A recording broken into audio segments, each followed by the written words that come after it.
So hey guys, this is Shukla and you are watching education site. तो MPDT 2022 की अगर आप काउंसलिंग करना चाहते हैं तो आपको प्रीवियस ईयर के कट ऑफ पता होने चाहिए सही तरीके से चॉइस फिलिंग करने के लिए। तो आज के इस वीडियो में मैं आपको बताऊंगा कि आप कैसे प्रीवियस ईयर के कट ऑफ देख सकते हो एमपीडीटी काउंसलिंग के लिए, एंड उन कट ऑफ में जो कैटेगरी वाइज आपके कट ऑफ रैंक लिखी होती है तो उसमें बच्चे काफी कंफ्यूज होते हैं, उन्हें वो सही तरीके से समझ में नहीं आती है जनरली। तो आज के इस वीडियो में मैं आपको कट ऑफ लिस्ट तो दिखाऊंगा ही, साथ ही साथ उस कट ऑफ लिस्ट को सही तरीके से पढ़ना भी बताऊंगा, जिससे कि आप सही तरीके से पूरे कट ऑफ को एनालाइज कर पाओ और एमपीडीटी के लिए चॉइस फिलिंग कर पाओ। तो होपफुली वीडियो का जो मोटिव है वो आपको क्लियर हो गया होगा।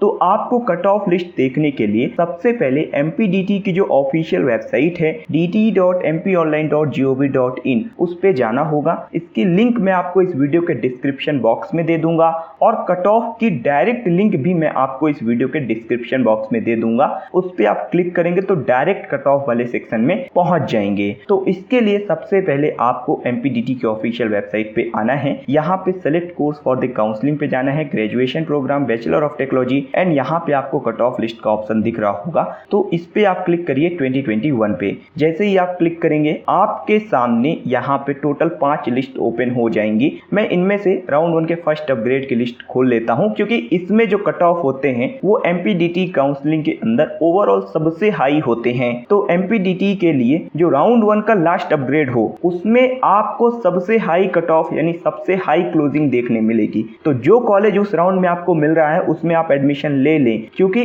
सेकेंड राउंड के अंदर सीट्स कम हो जाती हैं और बच्चे ज्यादा हो जाते हैं तो कंपटीशन बढ़ जाता है, जिसके कारण वहां पे सीट मिलने में काफी मुश्किल आ जाती है। तो राउंड 1 का जो लास्ट अपग्रेड हो उसमें कट ऑफ एमपीडीटी के काउंसलिंग के अंदर सबसे हाई होते हैं। उसमें जो कॉलेज मिला है उससे बेस्ट ऑप्शन आपको ओवरऑल काउंसलिंग के अंदर नहीं मिल सकता, इस बात को ध्यान रखिएगा। तो यहाँ पे मैं सबसे पहले किसी भी एक कॉलेज का एग्जांपल ले लेता हूँ और आपको ये जो पूरा पीडीएफ है वो सही तरीके से पढ़ना बता देता हूँ। तो इस पीडीएफ को समझने के लिए कुछ इंपॉर्टेंट बातें हैं, कुछ इंपॉर्टेंट पॉइंट्स हैं जो आपको सबसे पहले समझना होगा। पहला इंपॉर्टेंट पॉइंट तो ये है कि इस पीडीएफ के अंदर जितनी भी क्लोजिंग रैंक लिखी हुई हैं, जितनी भी ओपनिंग रैंक लिखी हुई हैं, वो सब की सब आपकी सीआरएल में लिखी हुई हैं। यहाँ पे किसी भी कैटेगरी की कैटेगरी रैंक मेंशन नहीं की गई है। सभी कैटेगरी वाले बच्चों के लिए जो उनकी जनरल रैंक है यानी सीआरएल रैंक है वो लिखी गई है। यहाँ पे अगर आप डोमिसाइल स्टूडेंट हैं तो डोमिसाइल का जो कॉलम आपको दिख रहा होगा उसमें वाई दिखेगा आपको, और अगर आप ऑल इंडिया कोटे से आए हैं यानी आप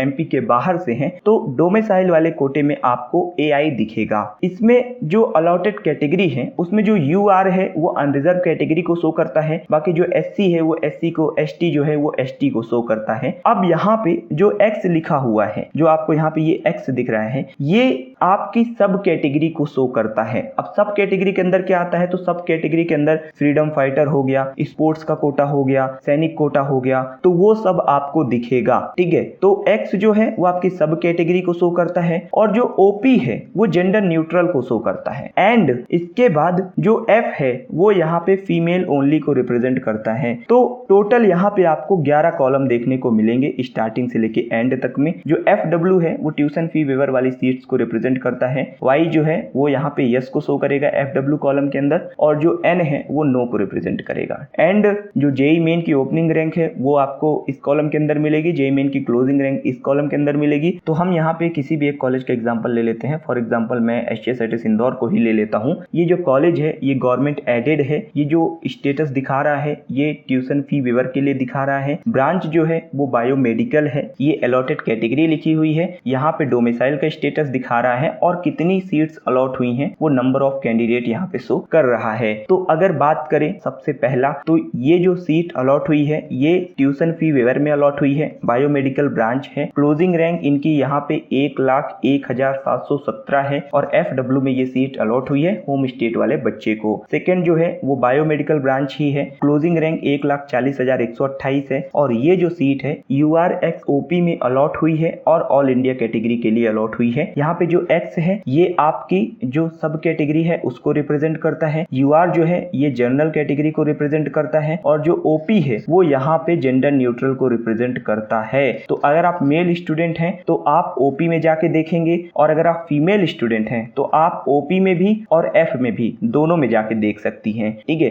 इसके बाद अगर बात करें बायोमेडिकल का तो यहाँ पे ओबीसी XF लिखा हुआ है। इसका मतलब ये है कि जो ओबीसी की फीमेल स्टूडेंट हैं उनके लिए यहाँ पे कट ऑफ मेंशन किए गए हैं। इसके बाद यहाँ पे आप देखो कि UR NCC OP लिखा हुआ है, तो ये NCC जो है ये आपकी सब कैटेगरी है, तो NCC वाला जो कैंडिडेट होगा उसके लिए यहाँ पे कट ऑफ लिखी हुई है। ठीक है, FWOP का मतलब तो आप समझ गए कि जो फी वेवर वाले कैंडिडेट हैं उनके लिए कट ऑफ यहाँ पे लिखी हुई है। STXF का मतलब ये है कि जो ST कैटेगरी की फीमेल स्टूडेंट है, ठीक है, वो यहाँ पे लिखी हुई है। तो एकदम सिंपल सा आप ये समझो कि आपकी जो भी कैटेगरी है वो कैटेगरी का नाम पहले आएगा, कैटेगरी नाम के बाद आपको यहाँ पे आपकी सब कैटेगरी जो भी होगी वो बताई जाएगी। फिर इसके बाद आप मेल या फीमेल है उसके अकॉर्डिंग, अगर यहाँ पे ओपी लिखा हुआ है तो मेल और फीमेल दोनों स्टूडेंट यहाँ पे देख सकते हैं, और अगर यहाँ पे ओपी की जगह पे एफ लिखा होगा तो सिर्फ फीमेल स्टूडेंट ही कट ऑफ देखेंगी, उनके लिए यहाँ पे कट ऑफ मेंशन किए गए हैं। तो होपफुली आपको ये बातें सारी डिटेल में समझ में आई होंगी। आप किसी भी कॉलेज का कट ऑफ जाके देख सकते हैं,